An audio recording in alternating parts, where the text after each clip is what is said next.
Hello दोस्तों, स्वागत है आप लोगों का फिर से एक बार हमारे यूट्यूब के चैनल में। जैसा कि आपको बता दें, एक आप लोग के लिए यहाँ पे जो वैकेंसीज है वो निकल के आ रही है। लगभग 401 वैकेंसीज आपको यहाँ पे देखने को मिलेंगे, जिसमें से यदि हम लोग पोस्ट की बात करते हैं, जो वैकेंसी है वो आपके एनएचपीसी की तरफ से निकल के आ रही है। यहाँ पे इंजीनियर के साथ साथ आपका ट्रेनिंग ऑफिसर की यहाँ पे जो वैकेंसीज है उसके बारे में हम लोग बात करने वाले हैं। नोटिफिकेशन इसके बारे में निकल चुका है, इसका ऑफिशियल नोटिफिकेशन चलिए मैं सबसे पहले आपको दिखा देता हूँ। ये है इनका ऑफिशियल नोटिफिकेशन है, इसको डाउनलोड आप लोग कीजिएगा। कहाँ से कीजिएगा? तो हमारा जो टेलीग्राम चैनल है एग्जाम एंड बुक्स, उसको जाइए सर्च कीजिए, वहाँ पे ज्वाइन हो जाइए और इसको आप लोग डाउनलोड कर सकते हैं। वहाँ से डाउनलोड करके एक बार पढ़ लीजिएगा, जो इंपॉर्टेंट पॉइंट्स है वो तो मैं आपको बताऊंगा ही, फिर भी आपके मन में किसी भी प्रकार का डाउट हो जाए तो आप लोग कमेंट करके पूछ सकते हैं। तो चलिए इस वीडियो को शुरू करते हैं। मैं रोहन आप लोगों का स्वागत करता हूँ और ये आशा करता हूँ कि आप लोग इस चैनल को देखिएगा, शेयर कीजिएगा और सब्सक्राइब जरूर से जरूर कीजिएगा। यदि वैकेंसी की बात करते हैं तो ये आपकी निकल के आ रही है एनएचपीसी की तरफ से, जो आपके इंजीनियरिंग ट्रेनी है, साथ ही में ट्रेनिंग ऑफिसर के यहाँ जो रिक्वायरमेंट है उससे निकल के आ रही है। इसकी एलिजिबिलिटी को यदि आप लोग फुलफिल करते हैं तो इस फॉर्म को आप लोग जरूर से जरूर अप्लाई कर दीजिएगा। यदि इंपॉर्टेंट डेट्स की बात करते हैं तो 5 जनवरी से यह फॉर्म फिलअप होना स्टार्ट हो चुका है, उसे आप लोग 25 जनवरी तक फॉर्म को फिलअप कर सकेंगे। तो इसका पेमेंट करने का जो लास्ट डेट है वो भी आपका 25/1 रखा गया है, यानी 25 जनवरी रखा गया है। एग्जामिनेशन डेट होगा भी या नहीं होगा इसके बारे में आगे चर्चा करने वाले हैं। एडमिट कार्ड के बारे में आगे हम लोग चर्चा करने वाले हैं इसके बारे में। उसके बाद यदि हम लोग बात करते हैं, जो जनरल के लिए ईडब्ल्यूएस और ओबीसी के लिए जो एप्लीकेशन फी है वो 995 रुपए है। माफ कीजिएगा, 295 रुपए है। वहीं एससी एसटी और ईएमएस या फिर दिव्यांग की बात करें तो एक भी रुपए देने की जरूरत नहीं है। जो भी पेमेंट है आप लोग debit card, credit card, net banking के थ्रू जो इसका पेमेंट है आप लोग इजिली कर पाएंगे। एज लिमिट की बात करते हैं तो मिनिमम तो आपका कितना भी रहेगा वो चलने वाला है, लेकिन मैक्सिमम आपका 30 वर्ष होना चाहिए। और जो एज में रिलैक्सेशन देखने को मिलता है, जैसे कि ओबीसी को, एससी को, एसटी को, तो यहाँ भी आपको एज में जो रिलैक्सेशन है वो देखने को मिलेगा। तो चलिए चलते हैं इसके ऑफिशियल नोटिफिकेशन पे और देखते हैं क्या क्या इंपॉर्टेंट पॉइंट्स है जो आपको जानना बेहद ज्यादा जरूरी है। इसको आप लोग, फिर से मैं कह रहा हूँ, इसको डाउनलोड कर लीजिएगा हमारे टेलीग्राम चैनल से। इसको डाउनलोड करके आप लोग पढ़ लीजिएगा। चलिए, यदि हम लोग बात करते हैं एनएचपीसी की तरफ से, जो कि आपका एक मिनी रत्न कंपनी है, जिसमें आपका जो 70.95 यदि बात करते हैं, लगभग 71% जो शेयर है वो यहाँ पे गवर्नमेंट ओन करती है। इस बात का आप लोग ध्यान रखिएगा। इनका जो है विंड पावर प्लांट है, 22 का हाइड्रो प्रोजेक्ट है, उसी के साथ साथ एक विंड प्रोजेक्ट है, विंड पावर है प्रोजेक्ट है, उसी के साथ साथ एक सोलर प्रोजेक्ट है। इन सबका इंस्टॉलमेंट आप लोग यहाँ पे देख सकते हैं। C1 7,071.2 मिलियन वाट, यहाँ पे आप लोग यहाँ पे देख सकते हैं। इनका ज्वाइंट वेंचर चल रहा है, डेवलप करने का इनका प्रोजेक्ट है। इन सभी को आप लोग एक बार देख लीजिएगा, इतना जानना आपके लिए बेहद ज्यादा जरूरी नहीं है, लेकिन जो क्वालिफिकेशन है वो आपका जानना बेहद ज्यादा जरूरी है। इसको डाउनलोड करके पढ़ लीजिएगा आप लोग क्या क्या है इसके बारे में।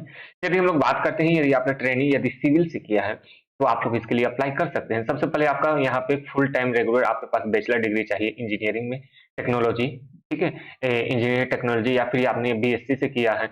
सिविल, सिविल याद रखिएगा, सिविल पोस्ट के लिए आपको है तो सिविल से यदि आपने किया है तो आप लोग इस फॉर्म को अप्लाई कर सकते हैं। मिनिमम 60% आपका मार्क्स यहाँ पे होना चाहिए, ठीक है। और जो यहाँ पे आपका जो पोस्ट है, 136 पोस्ट यहाँ पे रहने वाले हैं सिविल वालों के लिए। आप लोग देख सकते हैं, यहाँ कैटेगरी वाइज भी आप लोग देख सकते हैं। ओबीसी का 36 है, जनरल का 57 है, ईडब्ल्यूएस का 13 है, एसटी का 10 है और एससी का 20 सीट यहाँ पे रहने वाला है। चलिए, जो इलेक्ट्रिकल से है उनके लिए, यदि आपने बैचलर डिग्री इलेक्ट्रॉनिक्स से किया है यानी इलेक्ट्रिकल से किया है तो आप लोग इसके लिए अप्लाई कर सकते हैं। 60% यहाँ भी मार्क्स आपका होना चाहिए, ठीक है। उसी के साथ साथ यहाँ पे 41 पोस्ट है टोटल, आप लोग यहाँ पे देख सकते हैं। मैकेनिकल की बात करें तो यदि आपने बैचलर डिग्री मैकेनिकल से लिया है तो आप लोग इस फॉर्म को अप्लाई कर सकते हैं। 108 पोस्ट यहाँ पे होने वाला है। उसी के साथ साथ बात करते हैं फाइनेंशियल की बात करते हैं, तो यदि आपने यहाँ पे ग्रेजुएट है, सीए किया है किसी भी इंस्टीट्यूट से, यानी चार्टर्ड अकाउंटेंट के लिए, या फिर आईसीडब्ल्यूआर या फिर CMN institute of the post accountant of India की तरफ से, यदि आपने यहाँ पे आपके पास डिग्री है, ग्रेजुएट हुए हैं, तो आप लोग इस फॉर्म को अप्लाई कर सकते हैं। याद रखिएगा 99 पोस्ट यहाँ आपके लिए है। एचआर के पोस्ट के लिए भी यहाँ पे 41 पोस्ट आपका यहाँ पे माफ कीजिएगा, 14 पोस्ट यहाँ पे रखा गया है एचआर की पोस्ट के लिए। तो यहाँ यदि आपने 2 साल का आपके पास ग्रेजुएट का पीजी किए हैं, या फिर आपने पोस्ट ग्रेजुएट डिप्लोमा किया है, या पोस्ट ग्रेजुएट प्रोग्राम किया है मैनेजमेंट में, स्पेशली आपने ह्यूमन रिसोर्सेज में यदि आपने किया है, तो आप लोग इस फॉर्म को अप्लाई कर सकते हैं। याद रखिएगा, यहाँ लॉ के लिए भी यहाँ पे आपके लिए कुछ पोस्ट हैं, जिसमें से आपके लगभग 3 पोस्ट आपके लॉ से रिलेटेड है, यानी ट्रेनिंग ऑफिसर के लिए। यदि आपने ग्रेजुएट डिग्री की है प्रोफेशनल लॉ में तो आप लोग इस फॉर्म को अप्लाई कर सकते हैं, ठीक है। 3 साल या फिर 5 साल का इंटीग्रेटेड कोर्स किए हैं 60% मार्क्स के साथ, तो आप लोग इस फॉर्म को अप्लाई कर सकते हैं। साथ ही ठीक है? तो चलिए, आप लोग ये इस फॉर्म को देख के एक बार ज़रूर से ज़रूर अप्लाई कर दीजिएगा। सबसे पहली बात है कि आपका एग्ज़ामिनेशन होने वाला भी है या नहीं? तो याद रखिएगा, आपका किसी भी प्रकार से एग्ज़ामिनेशन नहीं होने वाला है। आपके जो ग्रेड है उसी के आधार पे यहाँ पे आपके सिलेक्शन प्रोसेस होने वाले हैं। यदि सिलेक्शन प्रोसेस यदि जो भी इंजीनियरिंग पोस्ट के हैं, जैसे सिविल के हो गए, इलेक्ट्रिकल के हो गए या मैकेनिकल के हो गए, तो इन सभी का आपने का गेट जे 2022, ठीक है? यानी गेट का जो 2022 का पेपर है, वो आप कंपल्सरी आपका देना हुआ रहना चाहिए। उसमें जितने अच्छे मार्क्स होंगे, आपके लिए ज़्यादा चांसेस है इस फॉर्म को आप लोग अप्लाई कर दीजिएगा। और आपका जो मेरिट लिस्ट है, वो सिर्फ़ आपके गेट के पेपर के स्कोर कार्ड के आधार पे ही आपका बनने वाला है। तो ठीक है? गेट है, आपने सिविल से किया है तो सीई का पेपर आपके पास होना चाहिए। उसी के साथ-साथ मैकेनिकल की भी बात करें तो एमई का पेपर, और इलेक्ट्रिकल की बात करें तो ईई का पेपर आपके पास होना चाहिए। आपने यदि इसके लिए दिया है तो आप लोग इसके लिए अप्लाई कर सकते हैं। यदि फाइनेंशियल की बात करते हैं तो यहाँ आपने सीए यदि आपने दिया है तो आप लोग इस फॉर्म को अप्लाई कर सकते हैं। देखिए, जो फाइनल स्कोर कार्ड जो है आपका, वो आपका आ जाना चाहिए, और officer of a, offer of appointment और प्रोविजनल बेसिस पे आपको यहाँ पे मिल जाना।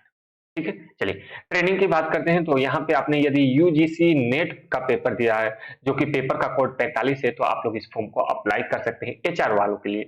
और वहीं यदि हम लोग बात करते हैं लॉ के लिए, तो आपके पास यहाँ पे क्लेट 2022 का पेपर में आपने यदि एनरोलमेंट लिया है, तो आप लोग इस फॉर्म को अप्लाई कर सकते हैं। यहाँ से इन सभी पॉइंट्स को आप लोग देख लीजिएगा। जो भी बातें हों आप लोग को समझ में ना आए, तो आप लोग कमेंट कीजिएगा, ठीक है?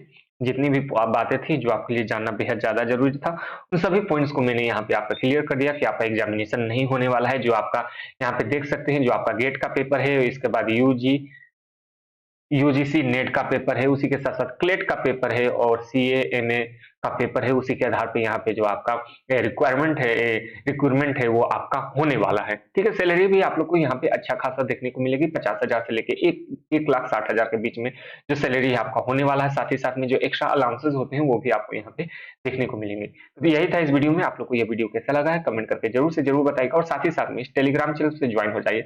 आप इंस्टाग्राम यदि यूज़ करते हैं, तो वहाँ पर भी आप हमें फॉलो कर लीजिएगा। एग्जाम एंड बुक्स का है, सभी का लिंक आपको नीचे डिस्क्रिप्शन में मिलने वाला है।